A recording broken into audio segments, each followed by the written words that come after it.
Kain po tayo mga boss. Meron po tayo ditong itlog. Apat na itlog po to. Pinirito ko po.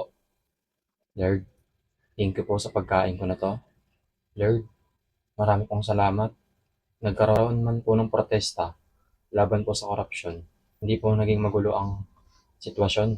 Salamat po Lord dahil wala pong nasaktan doon sa pagkakaroon ng protesta. Salamat po Lord dahil hindi po ito marahas na nangyari. Wala pong nasaktan o namatay. Thank you po Lord. Ginawa niyo po na maayos lahat.